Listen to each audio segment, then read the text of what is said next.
Thank you very much, Jen. I want to check in with our buddy Drew Koza. Most of us know the name Peak of the Market. The odds are you got something in your pantry or in the grocery store letting you know about Peak of the Market. But the question is what they actually do and how they actually do it. We're talking about 40 local family farms that all come together, and they use that strength in that number to make sure that they're doing the biggest distribution as possible. That takes a huge undertaking. And it goes so beyond Manitoba, too. Oh, yeah, all over the place. And our buddy Drew Koza is actually looking at that huge undertaking and how they make that all happen. Good morning, Drew. You guys, I have discovered the nexus of the vegetable universe. Are you ready for this? Yes. Oh, okay. Come take a look.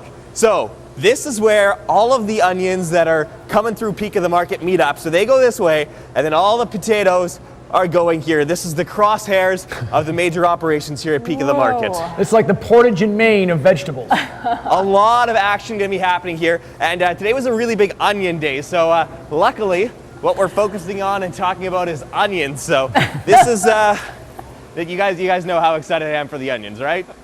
This is going to be a really, really good morning. Take a big bite. All right. So we've got this bag of onions. This looks like what you'd be picking up in the store. But as you saw earlier, when they have the onions here at Peak of the Market, they're in 2,000-pound bags. So Larry's going to tell us a little bit about how that happens. But first of all, just quick explanation.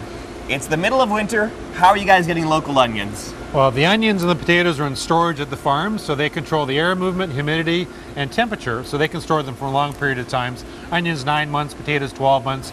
They store them, and as we need them, they bring them in here. Gotcha. So once the onions are harvested, the farmers kind of put them in sleep mode while they're in storage. Exactly. All right, now take us through the process, because it's quite the thing to get those onions out of the farm and then ready for the grocery store, right? Yeah, at the farms, they grade them, so they take out any misshaped ones, any ugly ones, right? Bring them here, in those large bags you saw earlier, they dump them, and they come across the conveyor. So the conveyor goes across where we have a grader.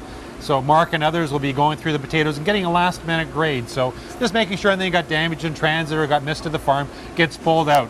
Then it goes across the conveyor, and we go into this area where there's a machine that blows the onions off, extra onion peels. Because I was gonna ask about that, because there's the onion skins on there, and like if you're going through that many onions, 2,000-pound bags, that would be a lot of manual work to take that off. So you got the special machine that just cleans them off? It just blows them off, get them out of the bag before they go in there. And actually, the onion peels add extra weight. We want the consumer to actually have onions, not just loose peels. So we take them out. All right. Then as we move on to the next step, they come up into the machine, and in this machine, it weighs them. So in the case of a 3-pound bag of onions, or bag of onions, they would actually put more than 3 pounds in it, because produce, whether it's potatoes or onions, will lose moisture over time. So when the consumer gets these home, whether it's in a couple days or in a week or whatever, we want to make sure that they have the full amount in the bag that they're supposed to have, because it will lose a little bit of moisture in the stores. Oh, gotcha. So you're removing the peel, so that's not going to be adding the extra weight. And then you're throwing in extra onions. So if they do dehydrate a bit during storage, if we buy that 3-pound bag of onions, we're going to make sure that we have a 3-pound bag of onions. Exactly. When you get home and weigh that, you'll have more than 3 pounds. So it's going to work out just right. Now, 40 local farms, we mentioned a little bit earlier on, supplying all of these onions. How does it work in terms of like you finding these guys? Is there always enough supply to keep you tided over for us in the winter season in Winnipeg? In most years. Last year was a challenging year because of the drought conditions, so our crop's not as big this year. But we do a lot of exporting right across North America. So in years like last year, where it was a smaller crop, we won't go to California, we won't go to Texas as much. We'll keep it more right here in Manitoba. All right, so we got to see the potato-onion nexus, which I had mentioned a little bit earlier. Let's talk about some of those unusual veggies that you wouldn't think could be grown here locally, but you guys find farmers and suppliers to make them for us. Well, absolutely. I mean, we grow a lot of broccoli here, a lot of cauliflower, probably more than anywhere in Western Canada.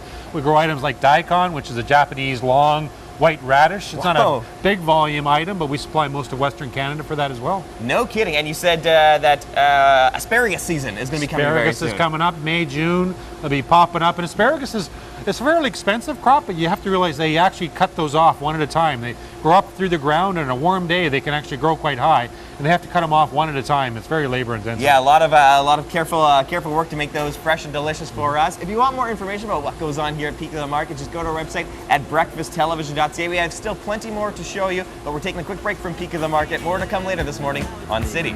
All around me, I'm all lost in the supermarket. I can no longer shop at the